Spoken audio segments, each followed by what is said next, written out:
Welcome back, everybody. Holiday Doc here for the Clinic, Episode 7, the Aiming Tutorial. Now, I know I've been slipping a little bit when it comes to these Clinic videos, and I figured what better way to get back into the series than to kick it off with one of the most requested topics I've ever had. Doc, how do I increase or improve my aim on the console side of things? Now, us console guys, we're not as lucky. We don't have that mouse, and we don't have the absolute most deadly accurate way to aim on the video game side of things that you can have. But we got the next best thing, that is the controller, and we are here today to give you some tips, some tutorials, and some tactics to help you not only increase your aim on the game and any sort of first-person shooter, but to help you win those gunfights and get you started in the right direction and get things going in favor of yourself. So let's go ahead, let's get started. And the first thing on the list is controller settings. Now, two topics I want to cover. First one is look sensitivity. Now, there's a lot of variables that is going to change where you want to have your settings, so let's cover the two main important ones.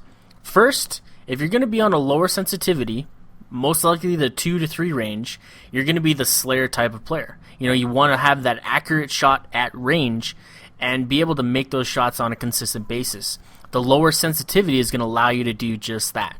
Now, if you're going to be playing on the higher sensitivities, most likely you're going to be the objective style player. You need the higher settings to have better reaction times from left to right while you're on the run, and that's going to allow you to do just that.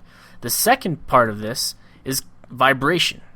Should you play with it on or off? Out of the 10 guys I talked to, all of which you play on the professional circuit, all 10 of them use no vibration.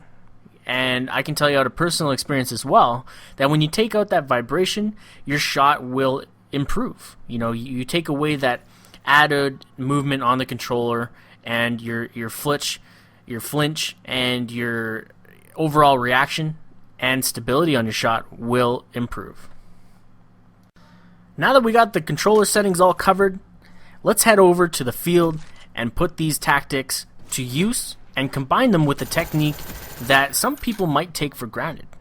That being the shoot first, aim second. When you shoot first, aim second, it gives you that split second where your bullets are already headed downrange. This allows you to correct after the shots are fired and gives you a higher chance of success on winning that gunfight. Up next, we got the jump shot. Now, for me, the jump shot is the counter to the close range drop shot. When somebody drops to the ground directly in front of you, they have now left themselves with a lot less mobility and allowed you to get up and out of the way and in position to shoot from any direction needed or in the direction that you are jumping. Now for the drop shot. When is the drop shot more effective than the jump? At any sort of increased range, you're going to dramatically decrease the profile at which your enemy has to shoot at by dropping to the ground. This is a perfect example at a medium range how effective a drop shot can be combined with the terrain on the ground.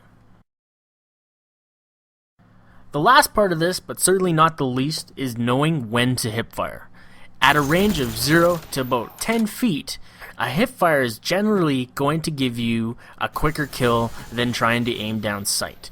Now, when you combine this with, the shoot first, aim second, you have a much higher probability of winning that gunfight.